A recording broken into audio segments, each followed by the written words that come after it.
wabarakatuh. Bertemu lagi dengan saya di channel Disabilitas Official. Hari ini saya sudah berada di Sekolah PKBM Tunas yang berada di Desa Banjarsari RT 1 RW 7 di Kecamatan Aji Barang. Nah, sekarang ini saya sudah bersama Ibu Umi Salma. Ia adalah pemilik dari Sekolah PKBM Tunas. Kita cerita-cerita ya sekitar sekolah PKBM Tunas ini seperti apa dan juga apa saja kelebihan dari sekolah ini gitu ya. Oke, kita langsung saja. Ya Umi, saya mau tanya Umi ya, nggak apa-apa ya? Silahkan. Umi, yang saya mau tanyain gini, sejarah dan perjuangan Ibu Umi bisa mendirikan sekolah ini gimana sih? Sekolah yang dimaksud di sini SLB-nya ya, karena kita punya PKBM dan punya SLB seperti itu. Kalau SLB Aisyah Al-Walidah ini berdiri pada tahun 2018. Di latar belakangi oleh sebuah peristiwa kalau menurut saya ya. Jadi ketika itu saya mendapat penghargaan dari Menteri Pendidikan sebagai pegiat perempuan berprestasi tingkat nasional. Dari situ kemudian saya diundang oleh Bapeda dalam kegiatan FGD seperti itu, forum grup diskusi dengan temanya waktu itu penanganan anak tidak sekolah. Seperti itu, penanganan anak tidak sekolah, bukan putus sekolah seperti itu. Iya, jadi waktu itu saya pegiat pendidikan non formal. Ya, malah melintang di dunia pendidikan non formal seperti itu. Nah, waktu itu kita ada 3 narasumber di kegiatan FGD itu. Ada dari praktisi, saya dari praktisi mewakili praktisi, kemudian ada dari akademisi, waktu itu dari unsur seperti itu, kemudian ada dari birokrasi, waktu itu Kepala Dinas Pendidikan Kabupaten Banyumas. Nah, ketika Bapeda paparan, ternyata ada banyak sekali anak-anak tidak sekolah di lingkungan saya.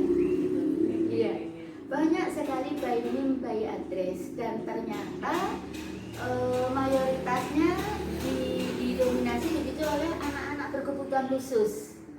Iya, anak-anak berkebutuhan khusus, anak-anak yang tunanetra, anak-anak yang tunagrahita, anak-anak yang tunarungu, tunadaksa seperti itu. Jadi bukan anak-anak istilahnya yang mereka apa istilahnya mampu gitu ya Bu ya, yang tidak mempunyai keterbatasan khusus gitu ya. Iya. Misalkan mereka istilahnya orang tapi mereka putus sekolah bukan ya? Bukan, jadi mereka memang tidak sekolah. Tidak sekolah. Iya, karena keterbatasan mereka. Nah, dari situ kemudian saya berpikir seperti Masya Allah, ternyata banyak sekali anak-anak tidak sekolah ya.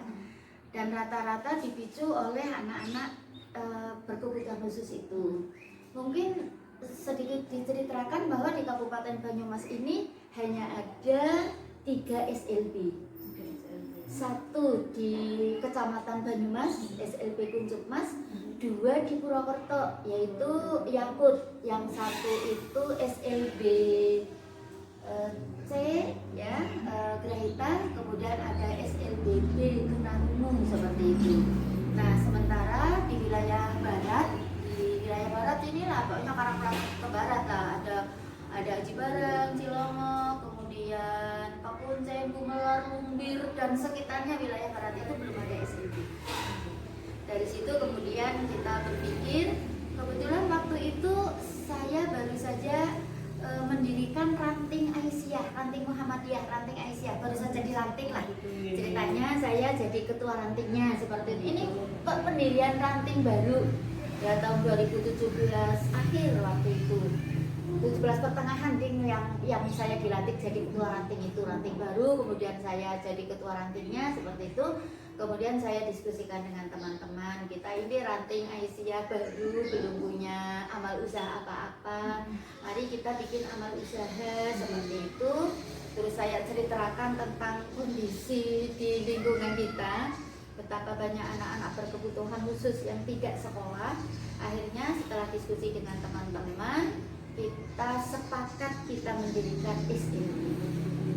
Itu awal mulanya seperti itu. Sepakat kita mendirikan SLB, terus kita komunikasikan dengan pimpinan ranting Muhammadiyahnya, dengan pimpinan cabang Muhammadiyah, pimpinan cabang Aisyah, semuanya mendukung. Maka kemudian kita sepakat ya, kita punya tekad mendirikan SLB. Berarti makanya dinamakan lah itunya nama sekolahnya Aisyah. Iya, jadi namanya kemudian SLB Aisyah. Iya, di bawah ranting Aisyah Desa Banjarsari. Kemudian Al-Walidahnya, kan kita namanya SLB Aisyah Al-Walidah. Al-Walidahnya itu kita mengambil dari Nyai Walidah. Iya, kita tahu ya siapa Nyai Walidah. Beliau adalah istri dari pendiri Muhammadiyah, ya, Kiai Ahmad Dahlan. Dan sebetulnya beliau Nyai Al-Walidah ini adalah orang yang sangat komit di dunia pendidikan. Maka kita abadikan namanya untuk sekolah kita ini. Jadi, Oke Ibu, terus bagaimana proses Ibu dalam pendiriannya Ibu? nah, dalam pendiriannya, oke ya. Jadi ketika itu kita berdiskusi kan dengan teman-teman seperti itu, dengan pengurus rantingnya, dengan pengurus Muhammadiyahnya. Awalnya kita akan menggunakan ya tempat yang sudah ada lah. Kebetulan kan saya rumahnya cukup luas, bisa kita ada aula, ada kelas, bisa digunakan. Tapi dari teman-teman yang berpengalaman di ini pendidikan luar biasa ini ya, di SLB ini, mereka mengatakan kalau sekolahnya di sini ada di rumah ibu di sini nanti bisa hancur semua barang-barang ibu, seperti itu. Karena kita kan rumahnya banyak almari-almari kaca, etalase-etalase seperti itu. Oke, kalau begitu langkah pertama kita bangun gedungnya. Jadi pertama-tama sebelum kita membuka membuka pendaftaran siswa, kita bangun gedungnya dulu. Ya, itu sebagai bukti bahwa saya tidak main-main dengan sekolah ini. Iya, jadi kita bangun gedungnya. Insya Allah saya benar-benar serius, tidak main-main dengan sekolah ini. Maka langkah pertama kita bangun gedung. Alhamdulillah saya bertemu dengan para donatur, para muzaki, para ahlinya ya, orang-orang yang kaya, yang pada punya kepedulian seperti itu. Alhamdulillah gedung seperti ini dibangun atas dana dari Allah. Iya, melalui para donatur, para muzaki, para ahlinya yang mendonasikan untuk pembangunan gedung ini. Nah, begitu gedung selesai, kita sambil perjalanan membangun gedung ini, kemudian kita mulai membuka pendaftaran siswa baru. Itu di tahun berarti 2018. Iya, itu awal itu ya. Kita kan bangun gedung ini mulai akhir 2017 ya. Kita bangun gedung ini, kemudian awal 2018 kita sudah mulai persiapan untuk penerimaan siswa barunya. Kita rekrutmen gurunya, kita sosialisasi kemana-mana seperti itu. Kemudian di tahun 2018 kita buka kelas yang pertama. Dan alhamdulillah di kelas yang pertama ini jumlah murid kita 60. Ya, terdiri dari 4 jenis. Pertama kita baru 3 layanan saja. Ada tunarungu, tunagrahita, dan tunadaksa. Itu di tahun pertama 2018, 2019 seperti itu. Dan murid kita ternyata luar biasa. Dari kalau saya lihat datanya itu dari 12 kecamatan yang ada di sekitar Aji Barang. Pekuncen, Gumelar, Lumbir, Aji Barang, Cilongok, Karanglewas. Paling banyak berarti itu dari daerah mana ya? Pak, kalau paling banyak sih dari daerah Aji Barang, Cilongok, Pekuncen, Gumelar juga banyak. Banyak, Gumelar juga banyak seperti itu. Ya memang ada yang pindahan-pindahan. Jadi yang tadinya sekolah di mana seperti itu ya.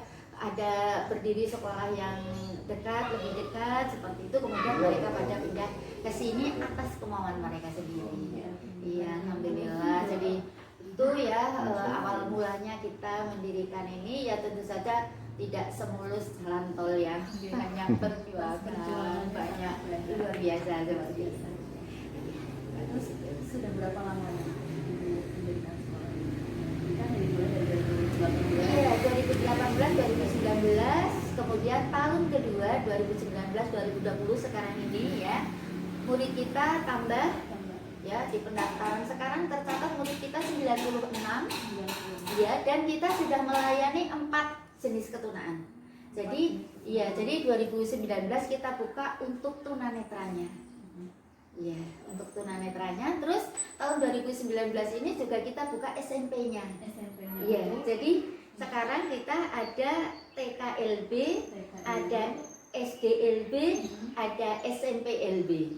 Seperti itu. Mudah-mudahan tahun depan atau dua tahun lagi yang anak-anak yang sekarang SMP selesai, kita akan buka SMALB. Mudah-mudahan ya, mudah-mudahan bisa berjalan baik lancar.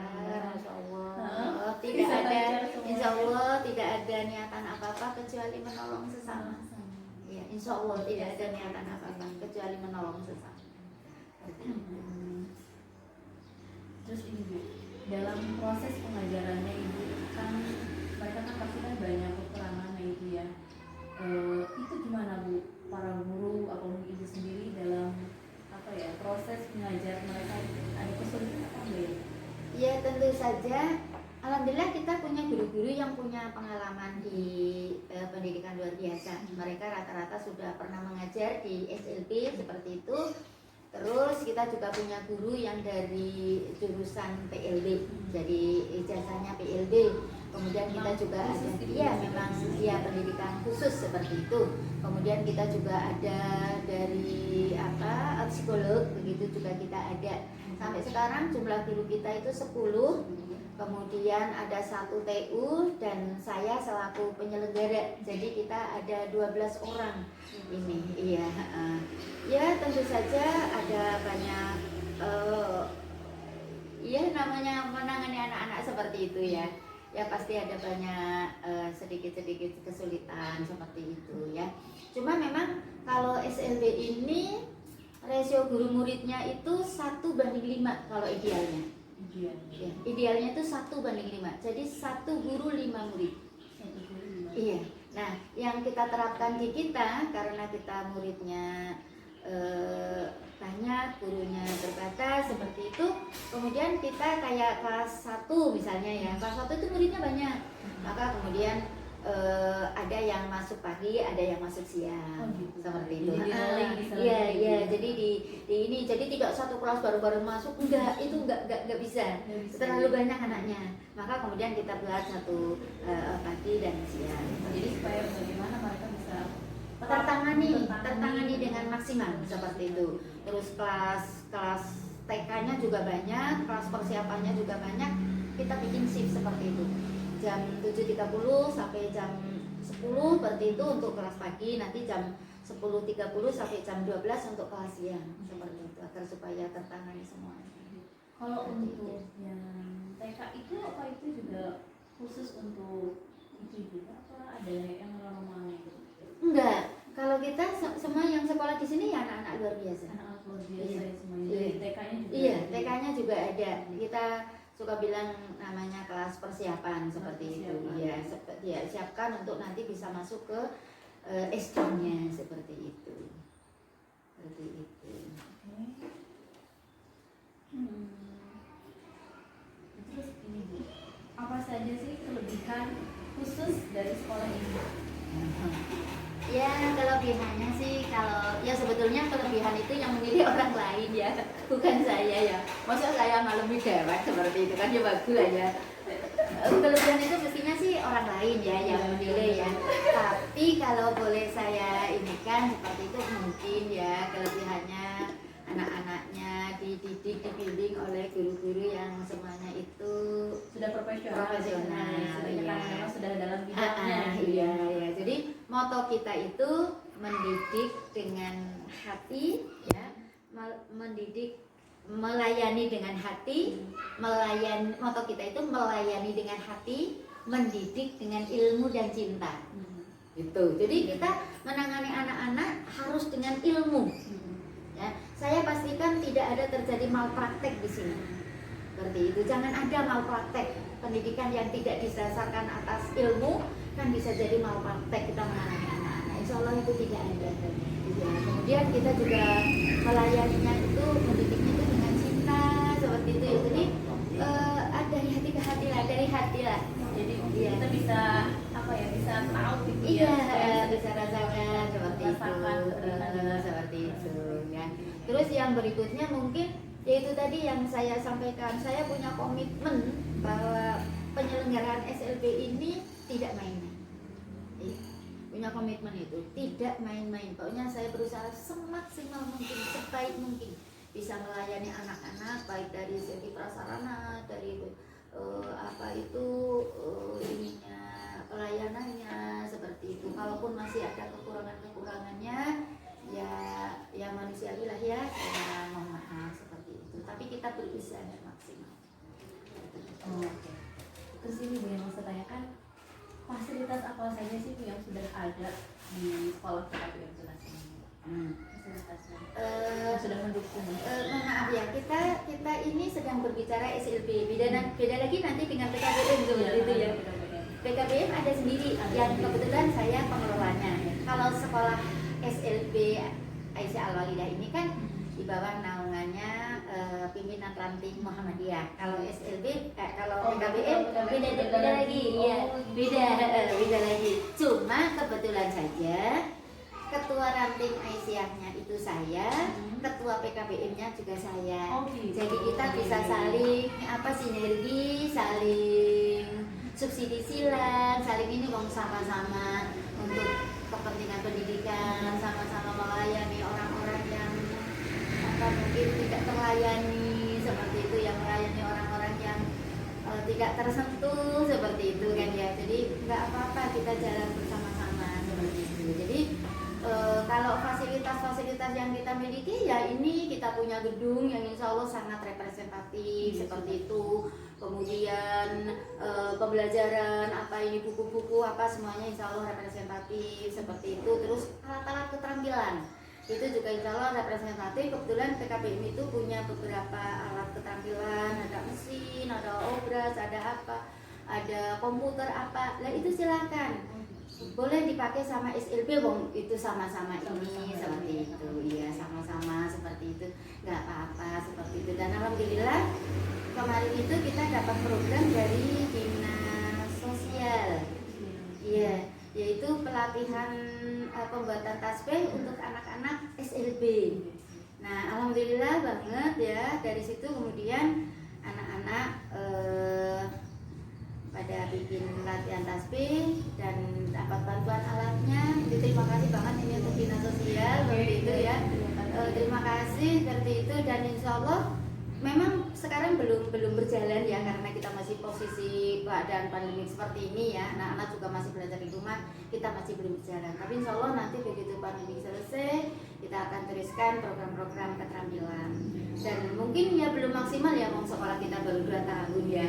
Tapi kita punya angan-angan, punya cita-cita keterampilan-keterampilan yang akan diberikan. Mungkin nanti ada cuci motor, ada macam-macam lah seperti itu. Mudah-mudahan mereka benar-benar setelah keluar dari sini punya keterampilan. Betul, iya, agar mereka bisa memenuhi kebutuhan diri. Terus ini, kenapa sih Bu ingin sekali mendirikan sekolah ini? Yaitu ketika tadi saya ceritakan bahwa saya punya data dari yang Bapeda itu ya, by name, by address anak-anak yang tidak sekolah. Masya Allah, ternyata di sekitar saya begitu banyak anak-anak tidak sekolah, yang mayoritas dari anak-anak itu adalah anak-anak berkebutuhan khusus. Ya, saya memahami, memaklumi mereka tidak sekolah karena tidak adanya atau jarangnya sekolah SLB ini, sekolah kebutuhan khusus ini, karena jarang ya. Iya, jadi Banyumas itu hanya ada 3 seperti itu ya. Jadi mereka jadi tidak sekolah. Masa dari Gumelar mau sekolah di Banyumas ya jauh banget, mau sekolah di Purwokerto ya jauh seperti itu kan. Jadi akhirnya itu mereka memilih tidak sekolah seperti itu ya. Saya kepikiran terus, Masya Allah, kan kebetulan saya mengelola sebuah kegiatan yang pusat kegiatan belajar masyarakat itu, yang PKBM itu ya. Kalau PKBM ini sudah malah melintang di dunia pendidikan non formal. Sudah berapa lama kalau PKBM-nya sudah 20 tahun, kita berdiri tahun 2000. Kita sudah malang melintang, kita biasa mendidik dari orang-orang buta huruf, dari anak-anak yang putus SD, putus SMP, tamat SD tidak lanjut SMP, tamat SMP tidak lanjut SMA dengan program paket ABC ya. Ada program keaksaraan fungsional untuk warga-warga masyarakat yang buta huruf. Kita sudah malang melintang di situ. Iya. Alhamdulillah. Kemudian di tahun itu 2017 itu ya, saya mendapat penghargaan dari menteri ceritanya. Pegiat perempuan berprestasi tingkat nasional, ceritanya seperti itu. Ya dari situ ya, itu sih kalau menurut saya itu sih inilah ya, di luar inilah itu mungkin bonus dari apa yang mungkin kita lakukan seperti itu. Itu bukan tujuan sama sekali tidak ada bayangan seperti itu. Itu mungkin ya hadiah dari Allah, dari apa yang mungkin sudah saya lakukan itu. Kalau ini kita sudah benar-benar PKP Tunas itu sudah malang melintang, sudah banyak penghargaan yang kita terima, termasuk yaitu salah satunya itu dapat penghargaan sudah di juara tingkat provinsi, pada tingkat kabupaten itu sudah, walaupun itu bukan tujuan ya, itu dampak seperti tujuan kita ya, kita menangani anak-anak yang mungkin tidak tertangani, tidak terlayani di dunia pendidikan formal seperti itu. Dan ketika kita memilih suatu pekerjaan, insya Allah kita tidak main-main dengan pekerjaan itu. Terus suka duka ibu apa itu dalam apa ya, dalam mendidik? Ya suka dukanya ya banyak lah. Namanya sunatullah lah ya, bahwa tidak semua orang itu suka. Kadang-kadang niat baik diterima tidak baik seperti itu kan ya. Kadang-kadang konflik antar teman, warga belajar apa seperti itu ya. Mungkin ini saya ceritakan ya. Ini kejadian beberapa tahun yang lalu, di paket B. Ya waktu itu berarti yang waktu PKBM. Iya, yang PKBM ini ya, paket B itu, paket B waktu itu sedang ujian. Ada anak yang tadinya itu aktif banget pembelajaran, tiba-tiba di akhir-akhir tahun kelas 3 itu dia kok jarang berangkat, jarang ini lah, sampai pada saatnya ujian dia tidak berangkat. Akhirnya saya datangi, hari pertama tidak ujian, didatangi, saya suruh tutor saya yang mendatangi ke sana seperti itu. Terus bisa anaknya terbawa berangkat ujian, ikut ujian. Terus hari kedua anak itu tidak berangkat lagi, saya lah yang datang ke rumahnya. Kebetulan rumahnya itu di dekat sekolahannya yang kita pakai seperti itu. Ya. Nah ternyata itu kemudian tidak diperbolehkan sama calon suaminya ceritanya. Ya, tidak diperbolehkan sama calon suaminya. Jadi anak itu sudah mau menikah, jadi tidak diperbolehkan oleh calon suaminya. Sampai kemudian kita berdiskusi panjang lebar sampai akhirnya itu marah. Terus itu ngeluarin itu apa, golok. Masya Allah, saya lari terpirit-pirit, subhanallah. Itu mungkin pengalaman yang tidak pernah saya lupakan. Ya. Kebetulan itu ya tuh bikin itu sih ya bikin sakit kan, memang pegang golok ya. Ya saya sih nggak tahu dia itu main-main apa ini, tapi saya luar biasa waktu itu saya subhanallah, saya lari itu sudah tidak ingat lagi seperti itu. Terus akhirnya ya. gimana? Ya akhirnya ya nggak ujian dah. Aku sudah takut ya. Ya terus kebetulan saya balik ke sekolah kan, saya lari seperti itu balik ke sekolah. Kebetulan di sekolah itu ada tamu, dan tamunya itu para pak peniliknya, kemudian ada dari dinas lah seperti itu ya, dan dia menyaksikan sendiri seperti itu bagaimana kejadiannya, ceritanya seperti itu ya. Nah setelah saya telusur, saya kan punya data orang-orang yang buta huruf, orang-orang yang DO, kelas 1, kelas 2 SD seperti itu, saya punya datanya. Satu desa ini saya pegang datanya. Saya cari datanya, cari namanya calon suaminya itu, ternyata dianya buta huruf. Ya pantas lah ya. Jadi dia tidak izinkan itu calon istrinya sekolah sampai ya paket B kan setara SMP. Itu mungkin apa ya, salah satu ya, kalau sekarang sih sudah itu salah satu mungkin suka duka ya perjuangan ya, betapa di lapangan itu banyak kita benar-benar perjuangan. Iya, ya itu jadi tidak selalu niat baik itu diterima dengan baik. Niatan saya kan sayang, kamu sudah sekolah 3 tahun, rajin berangkat. Ini tinggal goalnya, kamu ujian, kamu dapatkan ijazahnya, seperti itu kan? Untuk bekalnya Itu dia. iya, untuk bekalnya kamu sendiri, untuk kok nanti suatu ketika pasti akan bermanfaat seperti itu. Ternyata ya itu karena tidak diizinkan sama sebetulnya baru calon ya, baru calon Tapi calon orang maksudnya kelas berapa sih yang paketnya? Paket paket B. D kelas 3 mau ujian Iya, paket. Kalau paket B kan setara SMP. Soal SMP kan Iya, ya. kalau paket C setara SMP. Nah itu apa orang tua itu Ya aku tidak tahu ya, pokoknya itu sih ya. Iya lah ya, nah, seperti itu ya. Ya sih mungkin sih semuanya sih ya qadarullah ya, mungkin nasibnya si anak itu seperti itu ya. Terus habis itu ya sudah kita sudah berusaha maksimal, sudah berusaha menolong seperti itu. Dan kejadiannya seperti itu ya sudah. Itu mungkin. luar biasa ya perjuangan dari ibu dalam mendirikan sekolah ini memang sangat luar biasa, tidak mudah. Kita ingin berusaha berbuat baik, pasti akan ada saja masalah, tapi ya itu perjuangan kita. Bagaimana kita bisa memproses suatu masalah itu, insya Allah pasti akan ada jalan. Iya. Saya paham betul Mbak bahwa hidup ini pilihan. Ya. Setiap pilihan ada tanggung jawab. Setiap pilihan akan dipertanggungjawabkan. Tidak ada yang menyuruh saya mendirikan SMB, tidak ada yang menyuruh saya mendirikan PKPI, tidak ada. Itu murni dari keinginan saya, pilihan saya yang kemudian didukung oleh teman-teman. Jadi ketika ada resiko-resiko seperti itu, saya menyadari betul ini bagian dari resiko yang harus saya hadapi atas pilihan saya. Insya Allah seperti itu. Jadi kalau ada apa-apa, ya ini pilihan kamu itu, ya itu salah satu yang harus dialami seperti itu. Ya, jadi insya Allah, ya insya Allah, ya udah jalani saja. Mudah-mudahan akan ada pertolongan dari Allah SWT.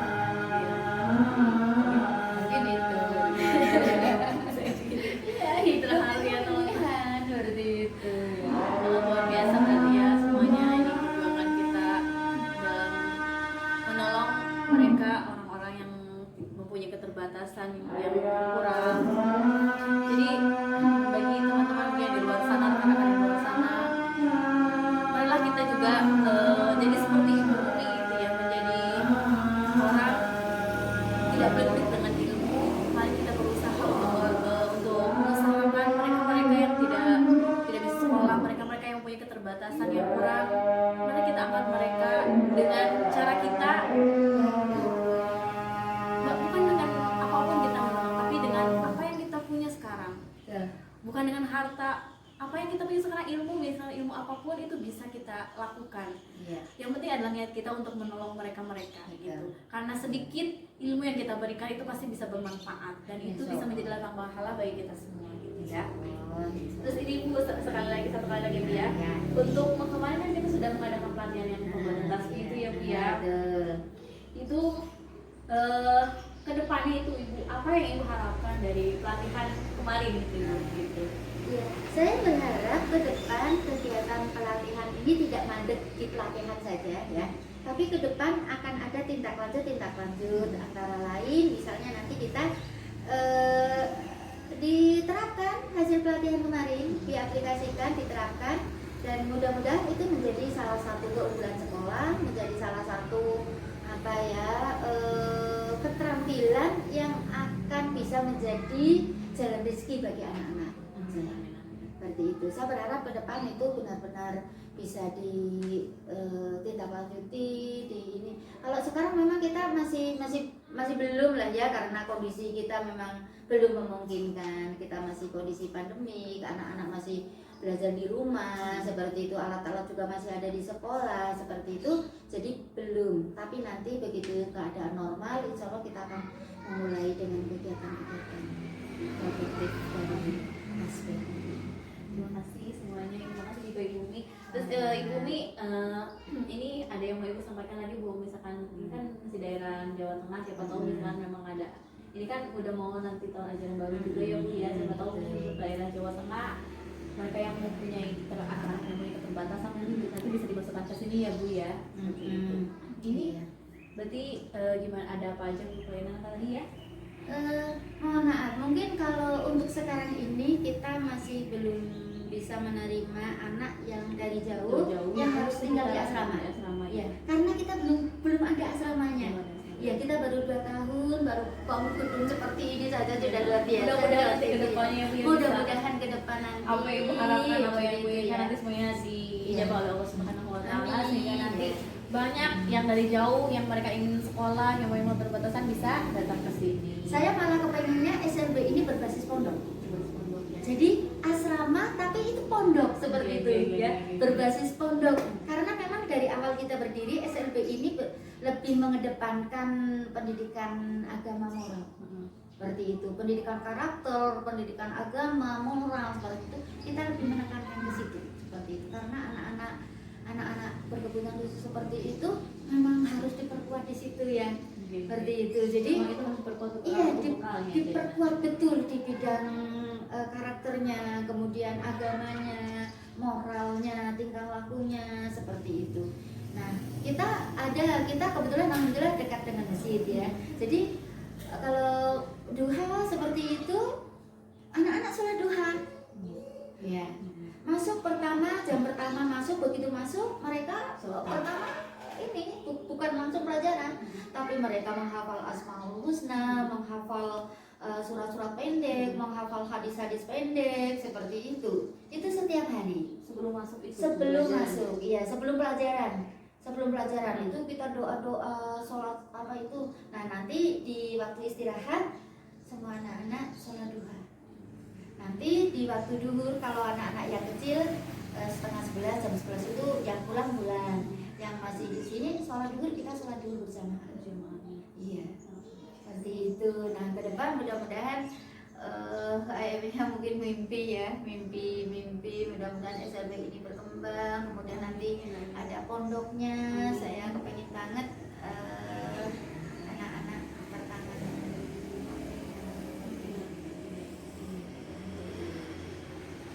Oke Ibu semuanya, rekan tadi pembicaraan saya bersama Ibu Umi. Mudah-mudahan ini bisa menjadi sebuah manfaat dan juga pembelajaran bagi kita semua, bahwa kehidupan itu akan indah jika kita mau berbagi, jika kita mau ikut membangun, ikut terjun, ikut berjuang bagi mereka-mereka yang memiliki keterbatasan. Karena kita tidak tahu kapan kita akan pergi jauh dari dunia ini. Maka marilah kita menemukan diri kita, menguatkan diri kita, dan memperbanyak ibadah kita ya dengan cara-cara yang baik seperti apa yang Ibu Umi lakukan. Insya Allah itu akan menjadi berkah semasa hidup kita. Ya, mungkin saya suka berpikir, ya seperti ini yang bisa saya berikan ya. Saya punya tenaga, punya insya Allah pikiran, punya mungkin sedikit ilmu, hanya ini yang bisa saya berikan ya. Kalau mungkin saya ya seperti inilah ya. Mudah-mudahan ini berarti seperti itu. Berarti saya nggak muluk-muluk. Memang ya apa yang bisa saya berikan ya seperti ini, seperti itu ya. Itu yang saya berikan seperti itu. Mudah-mudahan berarti menjadi amal soleh ya, yang akan menemani saya nanti. Oke, itu semuanya. Mudah-mudahan apa yang berjalan terus bermanfaat. Oke, itu saja semuanya teman-teman dan rekan-rekan semuanya. Terima kasih, dan juga saya mohon maaf apabila tadi dalam pembicaraan ini ada kata-kata yang tidak enak dan berkenan di semuanya. Mudah-mudahan bisa bermanfaat gitu ya. Oke, assalamualaikum warahmatullahi wabarakatuh. Jangan lupa ya subscribe-nya dan tekan loncengnya, dan mohon bantuannya untuk kita semua. ya. Oke, semangat terus pokoknya untuk para disabilitas Indonesia, jangan pernah menyerah, tunjukkan karyamu, tunjukkan tulisanmu. Oke, terima kasih.